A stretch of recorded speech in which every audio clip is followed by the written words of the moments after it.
السلام عليكم ورحمة الله تعالى وبركاته. وعليكم السلام ورحمة الله وبركاته.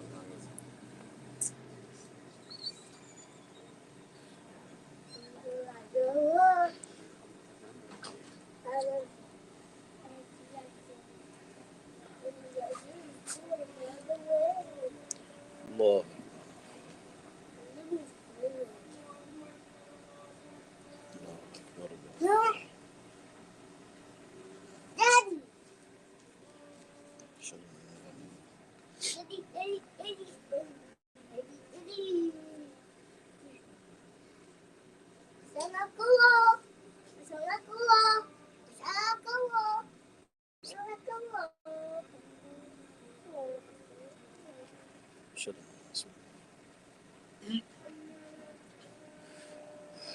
حول ولا قوة إلا بالله. حول ولا قوة إلا بالله.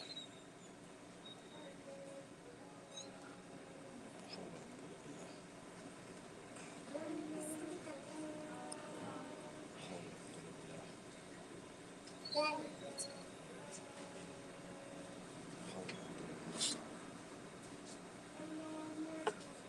حول ولا قوة إلا بالله.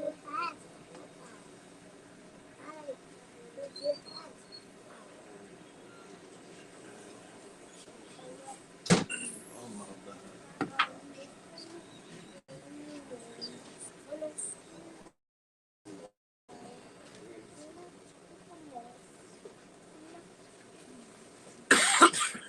الحمد لله رب العالمين.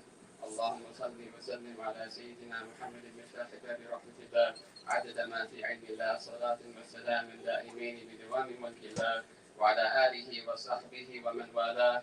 أشهد أن لا إله إلا الله وحده لا شريك له، وأشهد أن سيدنا وحبيبنا ونور قلوبنا وقرة أعيننا وحبيبنا محمدا عبده ورسوله، أرسله الله بالهدى ودين الحق ليظهره على الدين كله ولو كره الكافرون.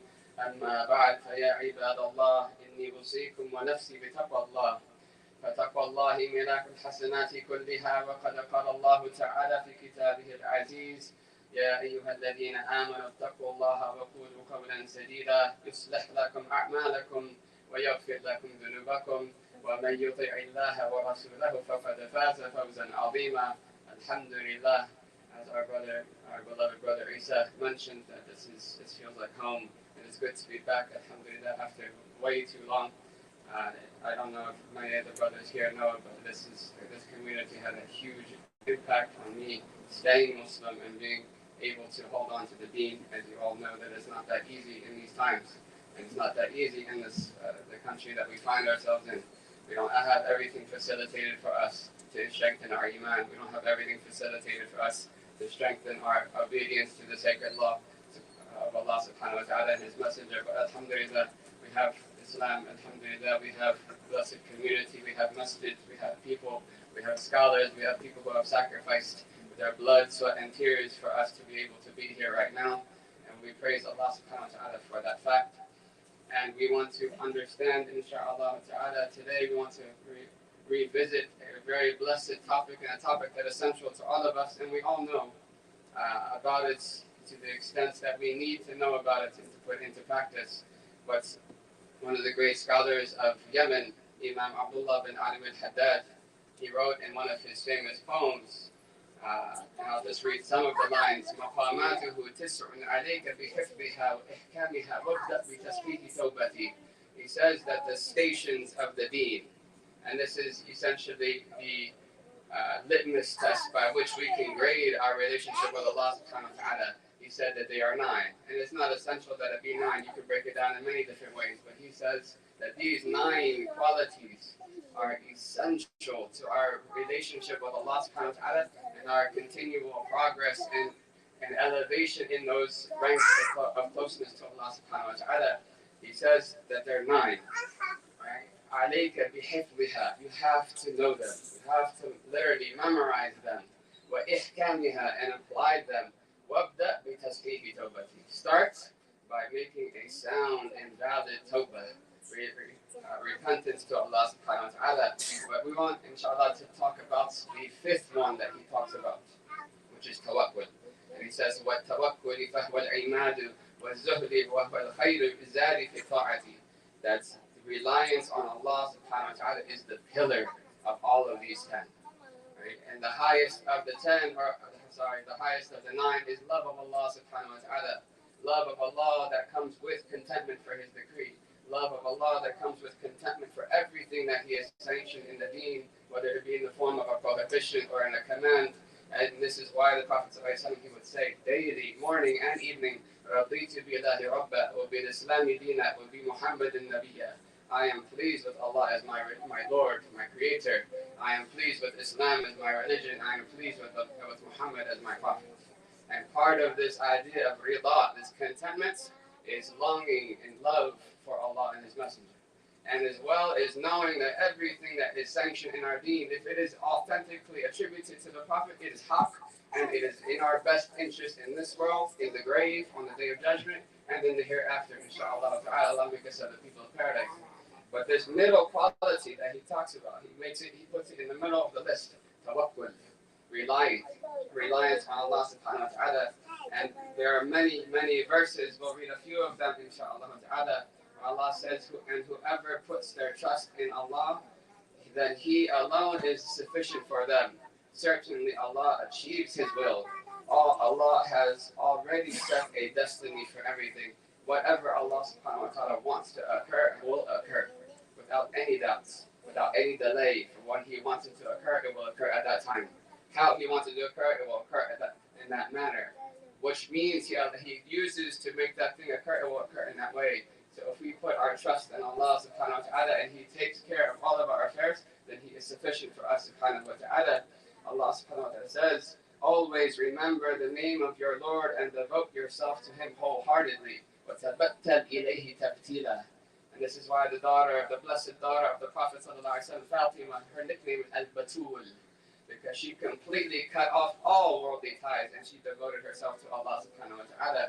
Even to the extent that the scholars of the prophetic biography mentioned that she did not, and this was something special to her, that she did not experience the menstruation. And because of this, one of the wisdoms of this, that Allah allowed this to happen to her, is that she never had any interim where she was not worshiping Allah with full devotion and heart-heartedness. And these are the people who Allah takes care of them because of their correct connection to Him subhanahu wa ta'ala. But continuing that verse, He says, He is the Lord of the East and the West. There is no God worthy of worship except Him. So take Him alone as the trustee of your affairs. وَتَوَكَّلْ عَلَيْهِ وَاتَّخِذُوهُ وَكِيلًا. Take Him as your wakil. And the wakil is the one who acts on your behalf in your best interest. Right? So when we're having tawakkul, essentially we are making Allah subhanahu wa ta'ala our wakil for every single thing that goes on in our day. Every single affair, whether it is an outward affair or an inward affair. Whether it's something we know about or something that we are not unaware of. But we have to first define terms. This is one thing that the scholars are very big on. If you open any of these amazing books, whether it be in the science of hadith or in the science of fiqh or in the science of aqidah or whatever it may be, first thing they do is define terms. First thing they do. And so if we're talking about tawakkul, we want to first define this term. And the scholars, they mention that tawakkul, it means to make Allah subhanahu wa ta'ala your trustee in all of your affairs. And this results from the direct fruits of true gnosis and knowledge of Allah subhanahu wa ta'ala. Ma'rifah. Now, just as for those who are nerdy and they love Arabic like myself, there's a difference between ilm and ma'rifah. Ilm is knowledge. When you have knowledge of something from all of its aspects, you're called an alim.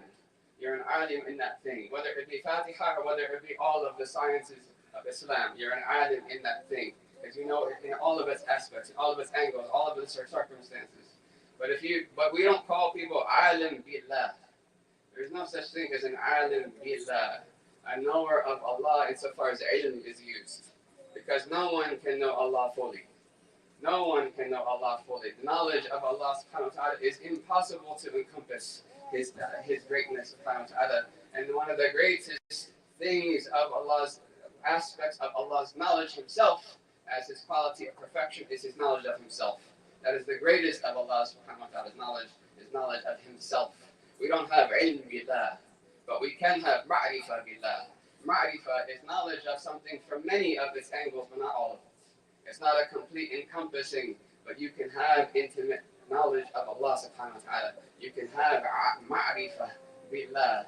And just to share a point, to bring this home, when the Prophet ﷺ, he entered the masjid, and there was one of the companions named Haritha. He was laying in the masjid, he was lying on his stomach. Right? So the Prophet ﷺ woke him up. He said, "Inna hadhihi al-bid'a yubghiduha Allah." This style of laying down, Allah does not like it. Laying on your stomach specifically. And then he said to Haritha, he said, "Ya Haritha, kayfa asbahta?" Oh Haritha, how have you woken up? It's not a really good translation in English. We don't have words like that. Meaning, how are you at this moment? And Haritha, asbahtu mu'minan haqqa. I have arisen as a true believer. As a true believer. Haqqan. And the Prophet ﷺ said, MashaAllah. Allah. He said, that's a very big claim. And he said, for every single claim, there is a haqiqah. فَمَا حَقِيقَةُ الْإِيمَانِ. So what is the reality of this claim of yours? He said, أَصْبَحْتُ كَأَنِّي أَنْظُرُ إِلَى عَرْشِ الرَّحْمَنِ فَرَقًا. I have become, by this morning, I am in a state where it's as if I am gazing upon the throne of Allah subhanahu wa ta'ala clearly, as clear as the break of the morning day. And it is as if I can hear and I can see the people of paradise enjoying. And it is as if I can experience the people of hellfire wailing in their torment. May Allah save us. And this is a type of ma'rifah. It's something that Allah subhanahu wa ta'ala unveiled to this man because of his connection to Allah and his messenger sallallahu alayhi wa sallam. What did the Prophet say? Did he say, no, that's impossible? Did he say, come on, you're exaggerating. He said, Arafta falzam. You have attained ma'rifah, stick to it. Don't slow down now. Once you receive these types of things, this is the time to increase, to hit the gas, not to pause. When Allah subhanahu wa ta'ala gives you glad tidings, this is the time to accelerate in pursuit of His closeness subhanahu wa ta'ala, not a time to pause. And this is why many of the righteous did not like karamats. They did not like these types of non-prophetic miracles or these honorings that would happen at their hands, that Allah subhanahu wa ta'ala will give them, because they never wanted their intentions to swerve. They never wanted their intentions to be, oh, let me do that prayer again. Maybe Allah will do that again for me. Now their intentions are to see these specific things or to have these different states. No, their intentions are Allah subhanahu wa ta'ala. But Allah allows these things to happen at their hands to show us that these realities are on the table for every single one of us, regardless of whether they're male or female, whether they're adult or whether they're young, whether they've been Islam for 30 years or whether they just took Shahada yesterday.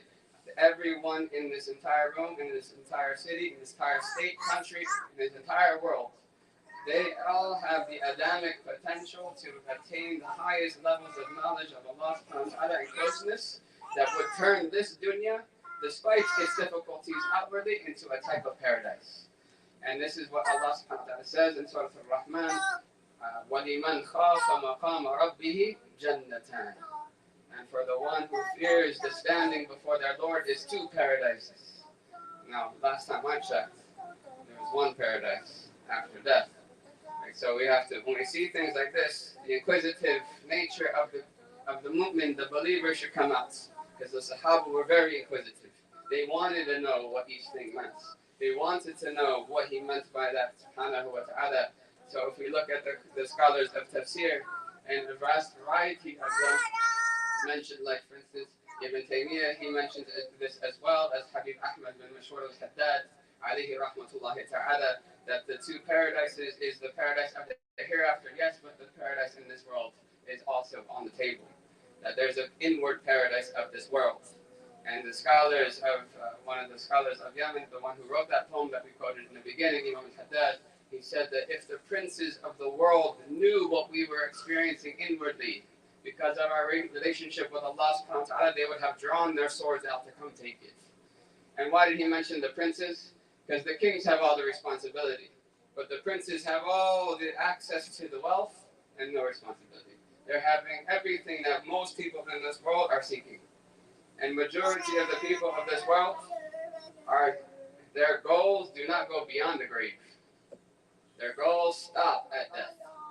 I want to become Fortune 500. I want to get 3 million subscribers by June. I want to get whatever it may be, right? Their goals end at death.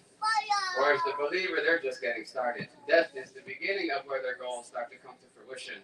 And these are the realities that are at the table. But the first and most important thing we need to have, after belief and understanding in Allah subhanahu wa ta'ala and who He is, and knowledge of the basics of our deen, is to implement these qualities in our hearts so that we can tread the path to Allah subhanahu wa ta'ala. This quality of tawakkul is at the center of all of that. Because tawakkul is a direct fruit of that knowledge of Allah subhanahu wa ta'ala. We know that Allah in our aqidah as believers and Muslims, we know that Allah subhanahu wa ta'ala is the only causer of all causes. He's the only effector of all effects. He is the sole actor in the entire world. Everything we see outwardly is merely a means of how that manifests, but Allah is the doer. And if we realize that, then we would turn to Him in every single situation.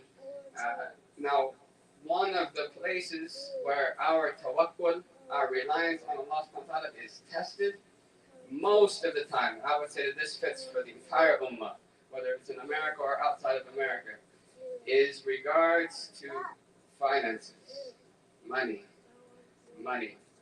Now, money is right there, it's tangible, it's right in our face. You have bills, you need the money, right? You have this need, you have to have money. Everything is about money. In this world, especially in a capitalistic society, most of the time we have a lack of reliance is in regards to our provisions. And the sign of that is that we seek our provisions in a way that is not permissible with Allah subhanahu wa ta'ala. That is a sign of a lack of reliance on Allah subhanahu wa ta'ala. That I am assuming that, Allah is not going to give it to me, so I'm going to get it myself. No, Allah subhanahu wa ta'ala is the only one who can give it. And I just want to mention a couple stories that personally happened to the faqir, this poor servant here, that I was studying in Jamaica, Queens, at a seminary there, and those if you here know that seminary, and there was a corner store right at the same block. So I would come out, and there was a corner store there, and it was owned by a Muslim, probably mid-50s Muslim elderly man, Arab, and he unfortunately, and it broke my heart every time that I walked in the store, he was selling pork, he was selling lottery, and alcohol, the trifecta. And had all three of those things which are unanimously haram according to all of the scholars. This is not an issue of difference of opinion. I'm not even talking about the things that are considered prohibitively disliked according to most scholars. Just these things: alcohol, pork, and lottery tickets, gambling.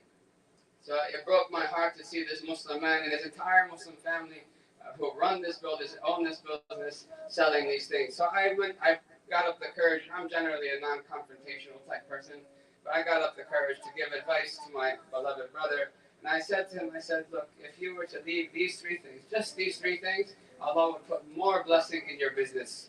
And you would have serenity in your life that you would never have experienced beforehand. And he gave me two responses. And these two responses I heard as if they're echoing through the world. I've heard them over and over and over again in many scenarios, whether it be the fatwa that are sent to the institution that we're answering questions for, or whether it be people who come personally, or circumstances like this. The first question is, it's hard living in this country, we need money. First answer. The second one, and these happen in multiple situations. There was a few times that he answered this. The second one is, Allah is forgiving. The first one is that we need money to live in this country. The second one, Allah is forgiving. Now, I just want to talk about each one of these just for a few minutes. The first one is problematic. Right? First and foremost, who's providing? Allah subhanahu wa ta'ala is the provider. Now, Sayyidina Ali ibn Abi Talib, the cousin of the Prophet ﷺ, he was about to enter into a masjid, and he had his camel with him, and the camel had a new saddle on it. But there was no one to watch his camel while he went to go pray. And you're living in a Bedouin lifestyle, people could just easily take the saddle and run. Right? So he asked this young man, can you watch my camel, or watch specifically the saddle? No one's going to steal a whole camel, those things are giant. But the saddle is really easy to steal. So he said, can you watch my saddle while I go pray, and I'll come right back. So he leaves the camel entrusted with this young man, and he goes and prays. He comes back. The camel is standing there, untied, unwatched, and the saddle is gone. The boy had taken it to the marketplace and sold it for a dinar, 1 gold coin. Sayyidina Ali went and searched throughout the marketplace. He found his saddle now being sold by another man. He said, "Where'd you get this from?" I said, "I just bought it from a young man for one gold coin." So he bought it from the seller. He took it back, and he found that young man. And he said to the young man, "I was going to give you 1 gold coin just for watching it. But you refused except to take it through the haram. You refused to take that dinar that was written for you with Allah subhanahu wa ta'ala, except by taking it in a haram way, in a prohibited way, which is taking you away from your Lord subhanahu wa ta'ala. This is the same exact dinar that would have come to him anyway. But he chose that path. He made that choice. And he chose to go away from Allah subhanahu wa ta'ala by means of it. And this happens all the time. But the Prophet, he says that there is nothing that will draw you near to a paradise except that I have commanded you to do it. And there is nothing that will draw you near to hellfire except that I have forbidden you from it. And indeed, Jibril alayhi salam said that told me that no soul shall die until it has taken all of its provision in full. It will come to you whether you want it or not. So fear Allah and seek your needs in a beautiful manner. Seek your needs through the obedience of Allah subhanahu wa ta'ala. Seek your needs through those means that Allah has allowed and sanctioned in this world. And the last thing he said, sallallahu is, let not the slowing of provision drive you to seek it in Allah's disobedience. For indeed what Allah possesses of bounty cannot be attained except through His obedience. The bounty of Allah subhanahu wa ta'ala, the treasure chests of Allah subhanahu wa ta'ala are open for all of us to take. Allah says, ask, I'll give it to you. But there are ways that Allah has allowed for that. Now the second question, or the second response was, Allah is forgiving. And this is what the Arabs would call kalimatu haqqin uridu biha al-batil. This is a true statement that is used for falsehood. Technically, yes, Allah is forgiving. Right? And Allah, one of the most beautiful aspects of our deen, arguably the most beautiful aspect of our deen, and the greatest solace to all of you, especially this sinful server right here, is that Allah has made it haram. It's prohibited to lose hope in His mercy. It is forbidden to say that Allah won't forgive me. It's forbidden to say, no, I did too much in my life. Allah will never forgive me. It's haram. That in itself is a major sin. That's a beautiful thing. What a blessing we have. What a blessing we have. And the fact that the Prophet says that my intercession is for the people of major sins of my community. These are blessings that Allah has given for us, but not to take advantage of. This statement, Allah is forgiving, it is true. But what is your intention in saying that? What is your intention in saying that? And Imam Muhammad al-Ghazali, alayhi rahmatullahi ta'ala, he says that statements like this, with that wrong intention, just justification. Yes, everyone can please move up, inshallah. There's a few gaps up here. We can fill in the gaps, inshallah. Imam al-Ghazali, he makes a really beautiful statement on this point. He says that for those who say that Allah is forgiving, but they don't take the means to seek that forgiveness, whether it be tawbah, whether it be striving for obedience, and we're going to make mistakes. It's not if, it's when we slip up. And we slip up big. But we just dust ourselves off, make 2 rakats tawbah with sincere remorse, and we get back on the road. We get back on the path. But those who have no intention of taking the means to seek Allah's forgiveness and His mercy, and they say Allah is forgiving, it's hypocrisy. Why? Because most of the time the same person is giving all of their effort, 110% in seeking their provision. Right? Why don't they just sit back the same way and say Allah is our provider? It's the same exact thing. Right? Allah is forgiving, yes. Right? Allah is the provider. Right? Why are we making effort on this one but not this one? That's because our hearts have certainty on worldly things. Our hearts are attached to worldly things. Our hearts do not have certainty on Allah subhanahu wa ta'ala, the giver of these realities. Right? So if a person really, truly understood who Allah subhanahu wa ta'ala was, they would make their efforts in all the areas that they need to take from Allah subhanahu wa ta'ala. The scholars, they mention that there are 2 conditions for a sound and true reliance on Allah subhanahu wa ta'ala. The first is that we do not disobey Allah in seeking what we are seeking from Allah subhanahu wa ta'ala.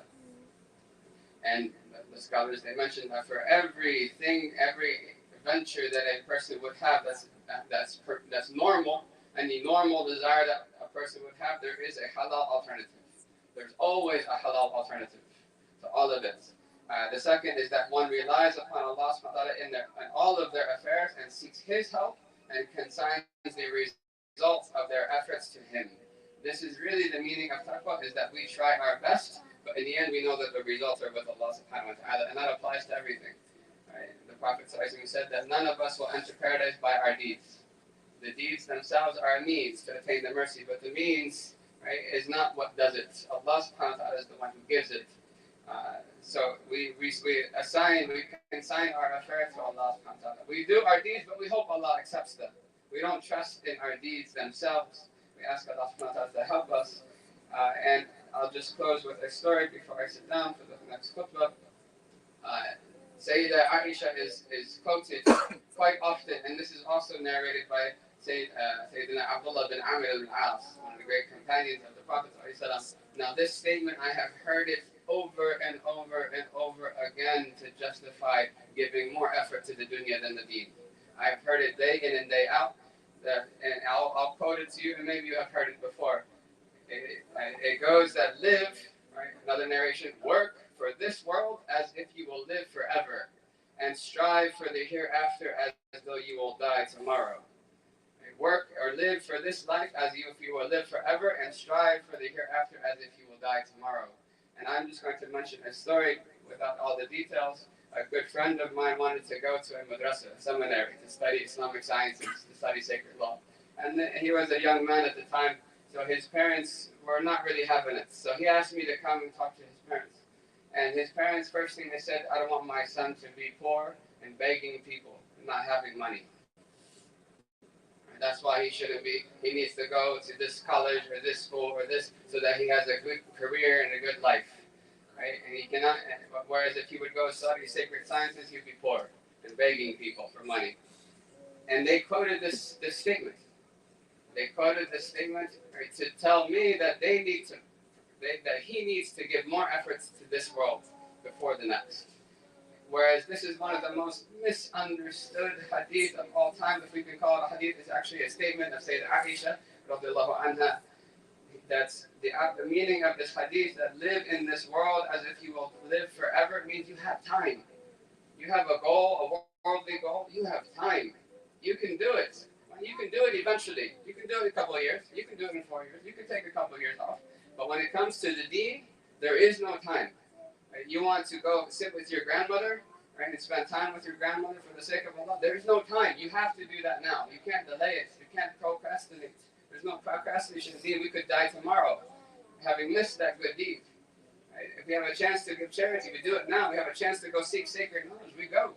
Right? As long as we're taking the proper means and doing it in a moderate way, right? If there's an opportunity, we take it, because we could die tomorrow. We could die tomorrow. And the Quran constantly says, Badiru, Sabiqu, Sari'u, right? Race, compete with each other, hasten to do good deeds. Right? Because there is no time. Once the soul reaches the throat, the doors of Tawbah and the doors of good deeds is closed completely. And the people of paradise will never regret for anything except for that moment that passed by and they didn't remember Allah subhanahu wa ta'ala in it. We ask Allah subhanahu wa ta'ala to give us long lives of well-being and ease, and lives full of good deeds and blessings before Him subhanahu wa ta'ala. ونقول قولي هذا واستغفر الله لي ولكم ولسائر المسلمين فاستغفروه إنه هو الغفور الرحيم.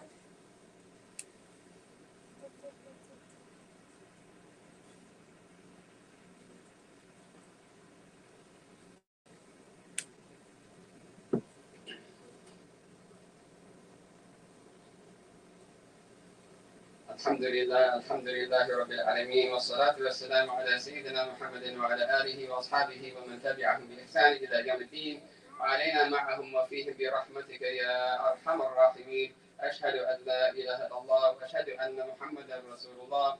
يا عباد الله إني أوصيكم بنفسي ونفسي بتقوى الله. أما بعد, Alhamdulillah, for the Deen of Islam, we have a blessed relationship with our Creator subhanahu wa ta'ala, and if He did not want every one of us to reach closeness with Him in these higher degrees of closeness and knowledge of Him and blessing and tranquility in this life and in the next, He would not have put you here.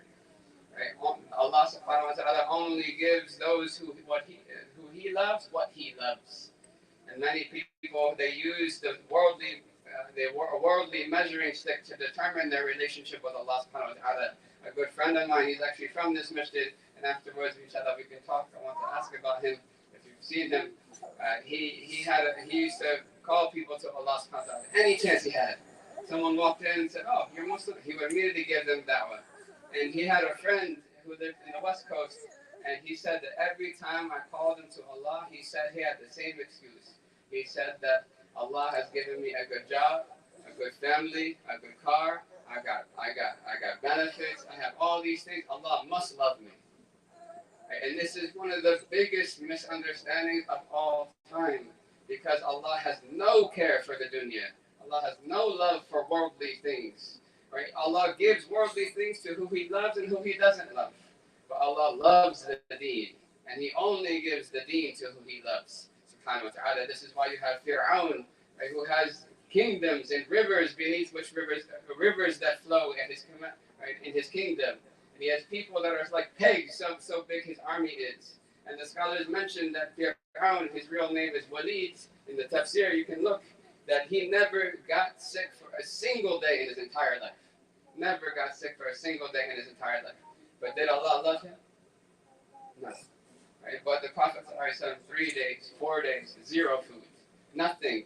He picked up a date that was dropped on the ground that he found, and his daughter said, "Ya Rasulullah, what are you doing?" He said, "Lam yadkhul hada mundu 4 ayyam." Nothing has entered this mouth for 4 days.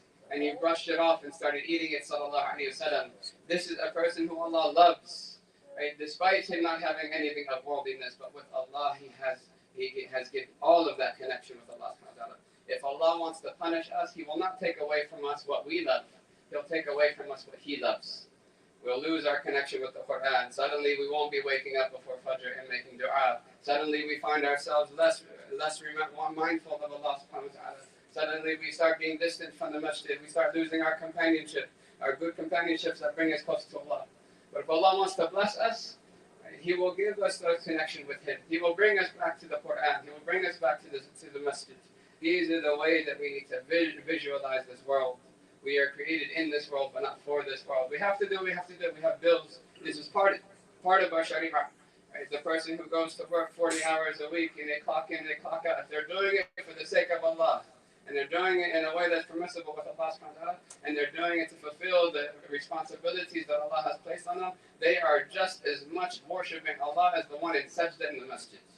They are worshipping Allah subhanahu wa ta'ala. This is part and parcel of our deen. The dunya and the deen are not separate things. Right? We are worshipping Allah in every breath that we are, in public and in private, in the masjid and in work. In the marketplace just as much as in the masjid. But we need to have these kind of frameworks to understand how are we dealing with Allah, how are we doing in our relationship with Allah subhanahu wa ta'ala. We ask Allah subhanahu wa ta'ala to forgive us all of that has transpired, despite all of His blessings, the sheer ingratitude that we have responded to it with. We ask Allah to forgive all of it, and change all of those bad deeds into good deeds, and that Allah subhanahu wa ta'ala take us by the hand and keep us in the company of those who will draw us nearer to Him subhanahu wa ta'ala, and that Allah subhanahu wa ta'ala take our souls when we're in the best state of faith, and that we're in the best state of good deeds after a long life of obedience. And we ask Allah subhanahu wa ta'ala that He raise us in the ranks of the righteous on the day of judgment. Inna Allaha wa malaikatahu yusalluna ala nabi يا أيها الذين آمنوا صلوا عليه وسلموا تسليما اللهم صل وسلم على سيدنا محمد وعلى آل سيدنا محمد كما صليت على سيدنا إبراهيم وعلى آل سيدنا إبراهيم إنك حميد مجيد اللهم بارك على سيدنا محمد وعلى آل سيدنا محمد كما باركت على سيدنا إبراهيم وعلى آل سيدنا إبراهيم إنك حميد مجيد ورضي الله تعالى عن ساداتنا الخلفاء الراشدين أبي بكر عمر عثمان وعلي وعلى جميع ساداتنا الصحابة الكرام وجميع أهل بيت رسول الله المطهرين من الأرجاس وعمي رسول الله سيدنا حمزة وسيدنا عباس وعلينا معهم وفيهم برحمتك يا أرحم الراحمين اللهم اغفر للمؤمنين والمؤمنات والمسلمين والمسلمات الأحياء منهم والأموات ويوفقنا لكل ما يحب منا ويرضى إن الله يأمر بالعدل والإحسان وإيتاء ذي القربى وينهى عن الفحشاء والمنكر والبغي يعظكم لعلكم تذكرون واذكروا الله العظيم عظيما يذكركم واشكروه على نعمه يزدكم ولذكر الله أكبر والله يعلم ما تصنعون. وأقيموا الصلاة.